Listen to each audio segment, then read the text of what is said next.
Okay, my friends, as we grow older and enter in the post mature years of our life, there's young adult, mature adult, older adult, then old age, infirmity, and frequently after infirmity, death.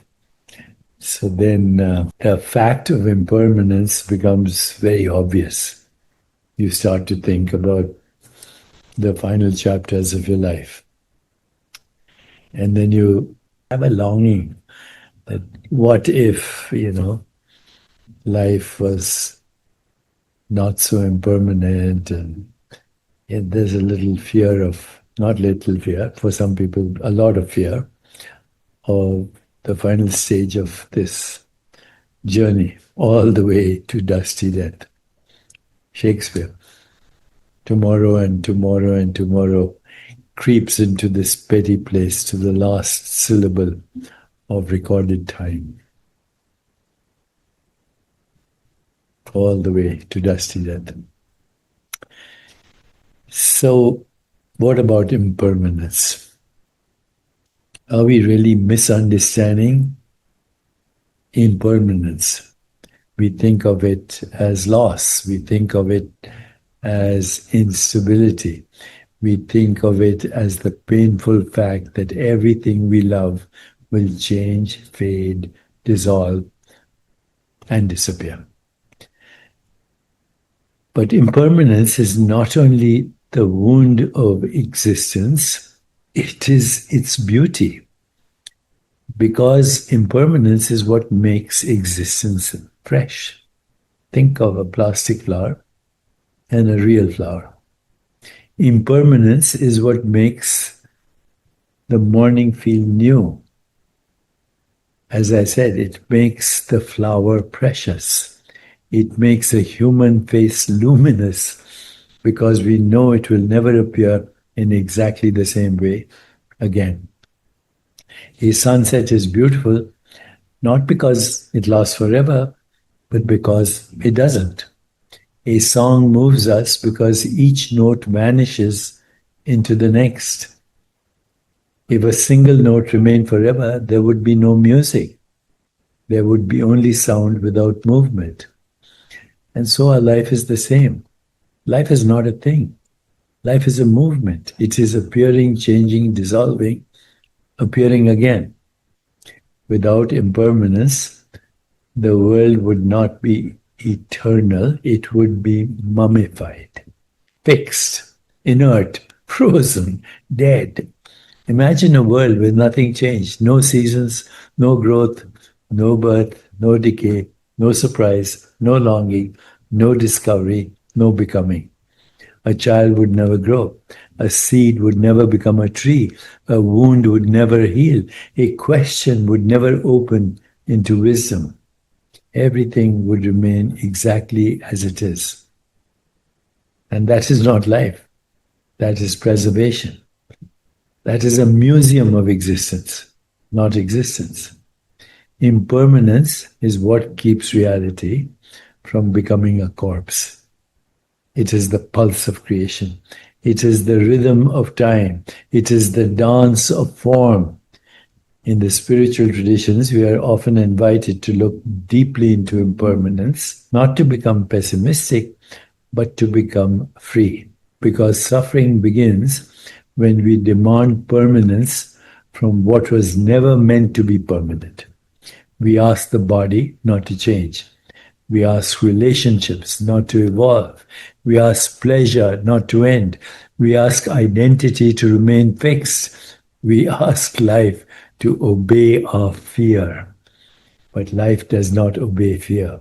Life obeys its own intelligence. And that intelligence is change. When we resist impermanence, every change feels like a threat. But when we understand impermanence, change becomes revelation. The passing moment is not taking life away from us. It is showing us what life is. A flowing river a breathing cosmos, a dance of appearances in awareness. The great paradox is this: the forms are impermanent, but the awareness in which they appear is not a form. Thoughts come and go, sensations come and go, emotions come and go, bodies come and go, worlds come and go. Even universes come and go, according to current cosmology. But what is that which knows the coming and going? That which knows the coming and going does not itself come and go in the same way. So impermanence does not have to lead us into despair. It can lead us into awakening. It teaches us not to cling to the wave, but to recognize the ocean, not to grasp the moment, but to inhabit it fully, not to freeze beauty, but to receive it while it is alive. And that is why impermanence makes everything more sacred. Because this breath will not return. This day will not return. This exact configuration of light and thought and feeling and presence will never return. And yet, nothing is truly lost. Everything is transformed. I was just thinking of that phrase. Just when the caterpillar thought the world was coming to an end, it turned into a butterfly. And so the leaf falls and becomes soil. The soil nourishes the root. The root becomes the tree becomes blossom. The blossom becomes fruit. The fruit becomes seed. Existence is not a collection of permanent objects. It is a single continuous act of transformation.